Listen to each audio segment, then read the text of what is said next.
Hello! Aujourd'hui, je partage avec vous quelques réflexions et prises de conscience dont on entend assez peu parler sur les réseaux, comme si on préférait le cacher, ou peut-être que je suis la seule à ressentir ça en fait. Quand on a décidé de quitter notre vie pour vivre l'aventure en van en famille, j'espérais secrètement que notre vie en voyage ne serait que du plaisir. Mais après quelques mois de voyage, nous vivons notre premier coup de fatigue.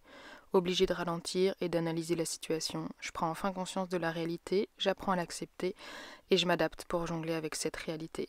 Vous voulez en savoir plus? Restez avec nous, je vous dévoile tout dans cette vidéo. Salut, moi c'est Léa, une passionnée de voyage depuis que je suis toute petite. À 10 ans, je rêvais de vivre les aventures présentées dans l'émission Ushuaïa Nature. Aujourd'hui, je réalise un petit bout de ce rêve en voyageant à bord de mon van, accompagné de mon conjoint Alexandre et de notre fille de 2 ans. Ensemble, nous parcourons les routes d'Europe et je vous emmène avec nous dans nos aventures et nos découvertes, un peu comme si je vous ouvrais les pages de mon carnet de voyage. Alors, abonnez-vous pour explorer le monde avec nous. Hello! Bienvenue dans cette nouvelle vidéo. Je profite d'un petit moment où je range le camion avant qu'on reparte de Porto. Là, on est sur le point de quitter l'Airbnb. Et je profite de ce petit moment pour vous parler un peu de mon état d'esprit et...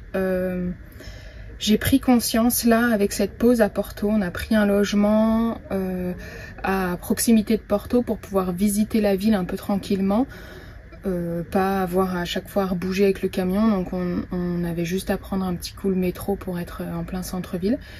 Et le fait d'être dans un logement, déjà je pense que ça m'a fait beaucoup de bien, de pouvoir prendre mon temps, de pouvoir avoir de l'espace, de pouvoir prendre une vraie douche, de pouvoir faire couler de l'eau autant que je voulais sans être limitée par une quantité d'eau. Bon, même si je fais gaffe, mais peu importe. Je veux dire, il y a eu une espèce de relâchement. Et ça fait un peu comme quand on travaille pendant un long moment et qu'on est en vacances, il y a un relâchement. Souvent, c'est là qu'on tombe malade d'ailleurs. Là, alors, je suis pas tombée malade, mais ça m'a fait un peu cette impression de... Ouais, en fait, j'étais tendue tous ces derniers temps là, j'étais tendue par le contexte en fait. Alors j'imagine bien que ça n'a rien à voir avec le fait quand on travaille, etc. Je veux dire, on est quand même hyper privilégié de pouvoir voyager, de pas avoir des contraintes d'horaire du travail quotidien. Mais toutes ces petites contraintes quotidiennes liées au camion. Je pense que j'avais sous-estimé, on a pourtant déjà voyagé en van mais sur des temps beaucoup plus courts et j'avais sous-estimé je sais pas comment dire ça, mais la fatigue un peu quotidienne, la fatigue un peu morale que ça pouvait créer, le fait de rien pouvoir laisser traîner, il faut tout le temps ranger, tout le temps faire la vaisselle, tout le temps faire le ménage. Parce que c'est un tout petit espace, donc le moindre truc qu'on laisse traîner, le moindre truc qu'on laisse sale, ça devient vite un gros boxon quoi.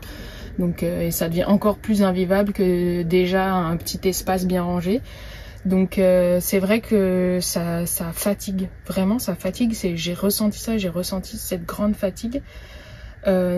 Et bien évidemment accentué par le fait de vivre dans cet espace-là avec un enfant, parce que les fois où on avait voyagé en van avant, on était en couple quoi, donc ça n'a rien à voir. Là on rajoute, comme n'importe quel parent, la charge d'un enfant, donc des réveils assez tôt, des horaires qui sont pas les nôtres, des rythmes qui sont pas le nôtre naturellement. On est obligé de suivre le rythme de notre fille, enfin on est obligé non, mais pour nous, c'est important de suivre le rythme de notre fille. Et puis, on est H24 avec elle, donc on suit le rythme d'un enfant de quasiment 2 ans qui a énormément d'énergie, qui a toujours envie de bouger, de courir dans des endroits qu'on ne connaît pas, des endroits potentiellement dangereux avec de la circulation, donc on est tout le temps en vigilance. Et ça, je pense que c'est lot de tous les parents d'être épuisés. Hein. Mais je pense que j'avais pas pris conscience de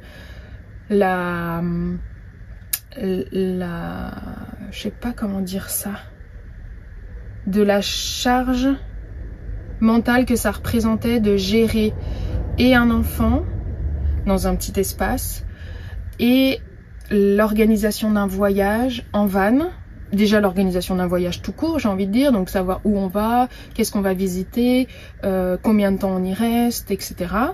Et la charge d'un voyage en van, c'est-à-dire gérer d'avoir toujours de l'eau, gérer d'avoir toujours de l'électricité, de pouvoir vider l'eau régulièrement, les toilettes régulièrement, de l'entretenir pour qu'il soit propre et rangé plus ou moins à peu près quotidiennement, qu'il soit en état de fonctionnement, donc dès qu'il y a un petit truc qui pète, il faut le réparer, enfin, et puis la conduite, enfin toutes ces petites choses-là, je suis pas en train de me plaindre. Bon, si, c'est un peu ce que je fais en vrai, mais, mais je veux pas me plaindre de ma situation. Je veux dire, c'est super ce qu'on est en train de vivre et je le regrette pas du tout. Mais il y a une fatigue liée à ce choix auquel je pense je ne m'étais pas préparée. Et le fait de faire une pause là dans un appartement, je me suis un peu pris une tarte en me rendant compte de la fatigue qu'entraînait ce choix de vie, ce choix de vie en van. Parce qu'on a gardé la fatigue même si on a fait une pause, parce que de toute manière on a la charge d'un enfant qui est épuisant pour tout le monde. Mais j'ai pris conscience en pouvant me prendre ma douche, sans réfléchir maintenant tout de suite, pas en attendant 20 minutes que l'eau chauffe, en laissant traîner ma vaisselle pendant 3 jours, en laissant traîner les jouets de la petite partout dans l'appartement, que une fois que j'avais couché la petite, je pouvais me poser dans un canapé, rien que ça, me poser dans un canapé, sachant que dans le van, je suis dans le petit siège voiture, quoi, je peux pas m'avachir dans un canapé. Rien que ça, je peux m'avachir dans mon canapé sans avoir à tout de suite derrière faire la vaisselle, ranger, gna gna gna gna. Pouah, putain, mais... Pardon, je dis des gros mots, mais... Pouah, qu'est-ce que ça fait du bien, quoi. Qu'est-ce que ça fait du bien. Mais je veux, pour rien au monde, pour le moment, changer la situation qu'on a choisie, c'est-à-dire le fait de voyager en van. C'est juste une prise de conscience que je veux vous transmettre. Hein. Une prise de conscience de... En fait, c'est pas les vacances. Je pense que je le savais... mais pas au niveau que c'est vraiment. Je sais pas comment expliquer. Comme quand en fait on va devenir parent la première fois, on sait que c'est difficile, tout le monde nous le dit, etc. Mais quand on le vit, bah ouais, putain c'est difficile, putain c'est fatigant quoi. Vraiment on prend conscience de l'intensité ce que ça représente, l'intensité que ça représente, qu'on n'avait pas pris conscience quand les gens nous disaient c'est fatigant, c'est épuisant, tu verras, avoir un enfant, c'est merveilleux mais c'est épuisant. Et ben quand on l'a, on se rend compte à quel point c'est merveilleux, à quel point c'est épuisant vraiment. L'intensité, on la ressent pas tant qu'on ne vit pas. Et ben c'est pareil pour la vie en van. Je savais que ça allait être fatigant, je savais qu'il allait avoir des moments difficiles, etc. Mais je pense que j'avais pas pris conscience de l'intensité. De l'intensité comme pour un enfant, de l'intensité des moments géniaux qu'on vit et de l'intensité des moments un peu lourds, répétitifs et chiants qu'on peut vivre aussi. Donc, comme n'importe quelle situation, bah, il y a des avantages, il y a des inconvénients. Hein. Mais je pense que là, je suis dans un moment du voyage où je prends conscience des moments difficiles qu'on peut vivre en van, que je pense j'avais voulu un peu idéaliser dans ma tête, en espérant que ça serait le mode de vie merveilleux, qu'on allait être que dans le kiff.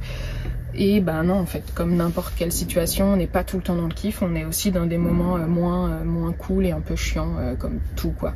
Mais voilà, je pense qu'il a fallu ce petit passage pour que je l'accepte, en fait, c'est plutôt ça, que je l'accepte. J'en ai pris conscience, je pense, au fur et à mesure, mais là j'ai accepté de dire ok, non, en fait, c'est pas que du kiff, c'est aussi des moments relous et bah faut jongler avec ça et trouver l'équilibre qui fait que ça reste le plus possible agréable malgré ces moments-là. Mais voilà, en tout cas, là, on va quitter Porto, on va reprendre notre voyage. Voilà, j'aurais certainement oublié des choses, j'aurais certainement beaucoup trop parlé, vous en aurez marre de m'entendre. Mais voilà, je voulais vous partager un petit peu mon ressenti. Et je vais continuer à ranger le camion parce qu'il y a encore du boulot. J'ai fait 40 000 lessives, donc tout ce que j'ai lavé, il faut que je le range dans les armoires. Tout ce qu'on a emmené à l'appart, il faut que je le range dans le camion. Donc c'est pas fini. Allez, go!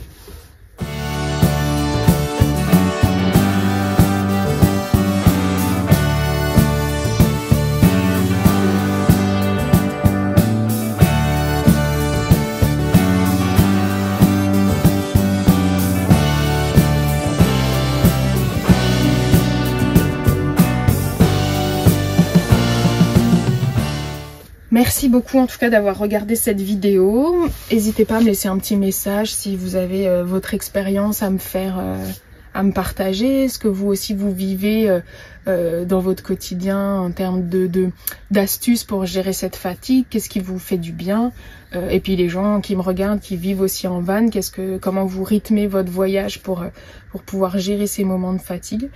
Je suis preneuse de petites astuces, clairement. Et puis, je vous souhaite une bonne semaine et je vous dis à la semaine prochaine. Ciao!